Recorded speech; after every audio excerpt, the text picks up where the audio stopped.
Assassination attempts, identity theft, and one of the biggest drug traffickers conducted online. This is an incredibly informative story about the dark sides of the internet, aka the dark web. Though the dark web seems like an invention of the new millennium, its history dates back further than one might think.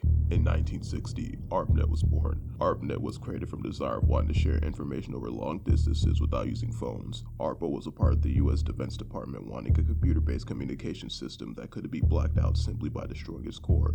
This led ARPA to start funding ARPANET with hopes that it could link computers at Pentagon-funded research institutions, and over a 10-year span, they let university researchers access ARPANET to try out wild experiments, leading to the first illegal online transaction in the 1970s. The student from Stanford used ARPANET accounts at Stanford's Artificial Intelligence Laboratory to engage in commercial transactions of marijuana with other students at MIT. Even though university researchers recorded experiments to ARPANET, it still had strong ties with the government, causing ARPANET's founders to split into two parts: Milnet, which was used by the military, and the civilian version of ARPANET, which forced the basis of the internet that we use today. The internet was eventually released to the world in 1983, where its popularity skyrocketed as it connected people all over the world. There was one big problem though: not everyone could use it. This would change in 1991 because this was the year the internet became publicly available for everyone, and with its sudden rise in popularity, it didn't take long before people began to figure out ways to exploit it. Started with the illegal burning of CDs in the 1990s, but this would all change in 2002. Chapter 2: The Birth of the Dark Web. In 2002, Tor was created, and it forever changed the face of the internet. Tor was created so that people could browse online freely and anonymously. Though it was created with good intentions, it would soon become the home base for new waves of criminal activity. In the 1990s, researchers David Goldschlag, Mike Reed, and Paul Siverson began developing a way to browse the internet anonymously in response to the growing concern over the lack of security on the internet. They called it onion routing, and with its growing popularity, users demanded that it should cater towards people who live under oppressed governments, allowing them to publish their thoughts freely and safely. Unfortunately, while Tor's creators had good intentions, there was one big problem. The platform itself was highly complex and technical, so most people couldn't use it. But this kickstarted the development of Tor's simpler version, and in 2008 it was finished, causing it to be easily accessible and user-friendly. And with the corner of the internet where you couldn't be tracked, it was only a matter of time before dark websites flooded it with illegal content. There was one big problem though: paying. With people wanting to stay anonymous and customers being potentially thousands of miles away from either party, no one wanted the risk of using credit cards or PayPal transactions because it would leave a paper trail. But luckily, there was crypto. Cryptocurrencies have been around since the 1990s, but no cryptocurrency was as successful as a crypto that came out in 2009. Bitcoin. A man by the name Satoshi Nakamoto had mined the first Bitcoin, which effectively started a new era for illegal transactions online. The reason Bitcoin was so special was because it solved a problem that previous versions of cryptocurrencies couldn't. It had a special accounting ledger in place to prevent users from copying money. This would eventually lead to one of the biggest online drug operations in recent history. In 2011, a man by the name Ross Ulbright would take the world by storm, creating an online store similar to Amazon and eBay, where anyone could buy or sell anything without having it traced back to them by purchasing the goods using Bitcoin. Because almost everything bought was untraceable on the new Tor browser, aka the dark web, Ross was able to make almost $3 billion in sales while his website was at peak popularity. But not all good things last forever.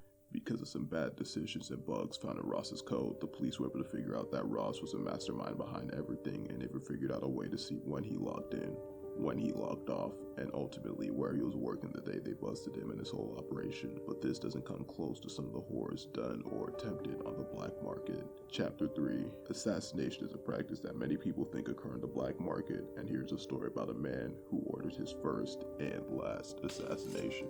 In 2019, a user by the name Alec2004 wrote a story where he hired an assassination on himself. As an avid drug user, he liked smoking weed on a regular basis, but if he wanted something a little stronger like acid or coke, he would go to the dark web, and in a few clicks, order would soon be made and arrive in his P.O. box. But he was also a curious guy, and one night he was bored and decided to look for the most disturbing thing he could find on his Tor browser. After not finding a website disturbing enough to his liking, he decided to hop on Reddit, and after scrolling through Reddit for half an hour, he found it, a simple text that wrote out Slayer assassination and life-ruining services. After realizing it was a hitman website, he hopped onto the site thinking it was fake, but soon realized it just might be real after scrolling down. He saw a list showing all the services they offered, including acid attacks to torture, blindings, and last but not least, a good old death. Still thinking it was fake, he laughed and almost ordered one for the fun of it, saying, "This has to be satire, right?" Hell, I was even tempted to order it on Subway just to see what would happen, mentioning that he had a half-decent job so he could afford to do it. Better not risk it though, he thought to himself, and as he was about to close his computer, he suddenly heard a knock on his door. He lived alone, so it was weird for him to have visitors at night, but when he opened the door, it just happened to be his friend Mark, who happened to be his weed plug. He tempted Alec by saying it was the best weed he's ever had, and they ended up smoking it for a couple hours. Later, Mark gets up and walks over to Alec's computer, telling him there's some weird hacker stuff on it. Alec tells Mark to back off, but Mark convinces Alec to buy an assassination on himself. He then transfers some Bitcoin, writes down some personal info like name, address, age, and a picture of himself, chooses plain old death of the service, and in a couple of clicks, the order is sent through. After he wakes up in the morning, he makes some coffee, gets some breakfast, and was about to play some games when it hit him that he had ordered an assassination on himself. At that moment, he truly grasped the weight of his actions. He later received an email that the hitman had been dispatched, and when he was cooking dinner, he noticed a blacked out sedan parked outside across the street from his house. Paranoid and freaked out, he decided to put on one of his hoodies, grabbed a knife, and went to confront the car. After looking through the car windows, he determined that no one was there and went back inside. After he got his food out the oven, he looked back and the car was gone. A few minutes later, his power goes off and it finally hit him that this was real.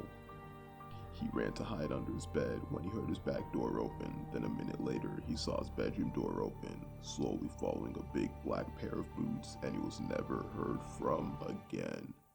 Or so I thought. After doing some more research, you can see that he is still active, and data has shown that the amount of deaths caused by assassination websites is currently 0 in the US. And while that might not sound alarming, the severity of this next topic cannot be overstated. Chapter 4. Identity Theft. In the US, more than 50,000 identities are stolen every year, totaling to 140 stolen identities every day, where they sell like candy in a candy store. Because there are so many identities available to sell, the cost of something like your social security number, the literal proof of one's American existence, is only $4. $8 if you happen to make a ridiculous amount of money. And while everyone thinks they'll never get got, getting a social is a lot easier than one might think. And with how easy it could be to have your identity stolen online, you could get just as unlucky walking outside, showing how easily one's info can be pried from right under your nose.